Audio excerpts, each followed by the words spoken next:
and y hat. So again, so once you got the fitted value, you just run the m together with the fitted. Run the m together with the fitted y. So here is the things, right? Let me see.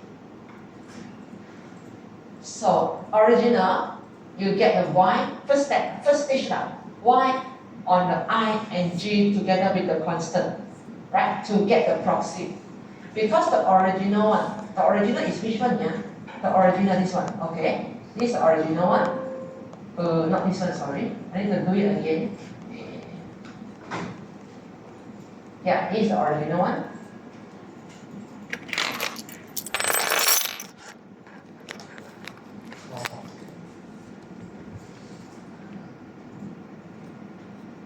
So these original models, these are unidentified, right? I cannot estimate equation 6. I just can focus on equation 7. If I request the m on the yt, and this yt has a high correlation with the u2t, which was our assumption. So the idea here is get the y that's not correlated with the u2t. How to get it? I can get the proxy.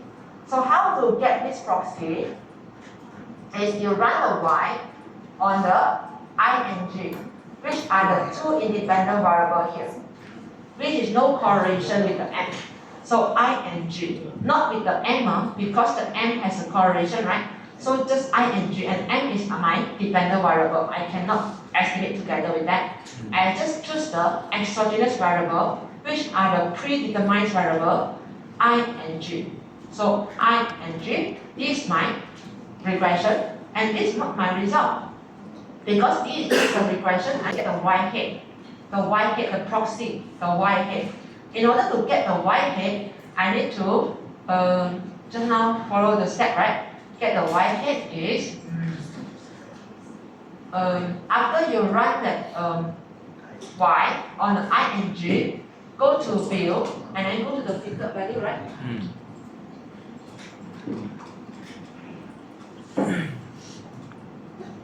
You run that as an equation. Then you go to the view, go to the fitted residual, go to the table here. This is the fitted value.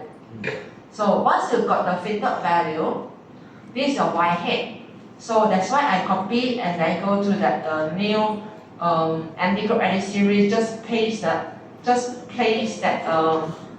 this one inside here, right? This is a y hat. So once you paste this y hat here, I can run my regression already, right? So you run the m on the fitted. You open them as an equation. Okay. So any different? Different. M and y hat, right? Is different with the m and y. Different. Because this is a fitted. It's a stage number 2, right? If you run the m on the y, that is the first stage. It's the original one. So you can see your m on the y hat, your fitted value. This is your constant and slope coefficient for your y hat, right? This y hat is referred to the y one. Let's say if you do not want to use the two-state least square, then you just simply run the m on the y. So this is the result. Then you say, not much different what? You see? 115, 146, right? Then 0.56, 0.55, not much different. It might be the case, not much different in my sample because I did the 25. Actually, they have a huge difference between the OS and the two-state least square. So maybe this is not a good example, but also shows that there's a difference a bit between the two estimators. This is based on the two-state least square, and this is based on the least square method. You just simply run the m on the y, but this one is m on the y hat. So this is a two-stage least square to solve the simultaneity issue. Okay. Then, actually, in the eViews, there is a button there straight away to run the two-state least square. The idea will be same. So how? So you go to the eViews here, and then you just click on the m and then y. then open them as an equation. When you scroll down the method here, then you can see method here, two-state least square. Two-state least square. So once you scroll on the two-state least square, you will find that the first box is ask us to enter the dependent variable followed by a list of regressor. So I put this y and a constant here. So how about instrumental list? Then you say what's the difference between the least square option OS with this two-state least square, right? We need to put in the instrumental variable list. So what are the instrumental variables? Your I and G, right? The two exogenous variables are my instrumental variable. So I and G. I and G are my instrumental variable, only two in the instrumental list. Then you say, okay. So this is my two-state least square result.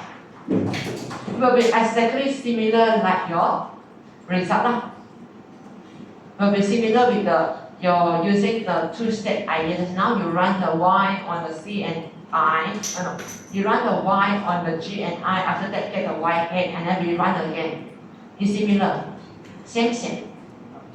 Just a little bit different is the standard error and the test and set. It might be due to the when you convert, right? When you copy the fitted value, it might be affect the decimal, so change a little bit. But overall, the result remain the same now. Okay, just the same result. 115.07, 115.07, 0.56, 0.56. I think the difference is the standard error and test and mistake. Okay?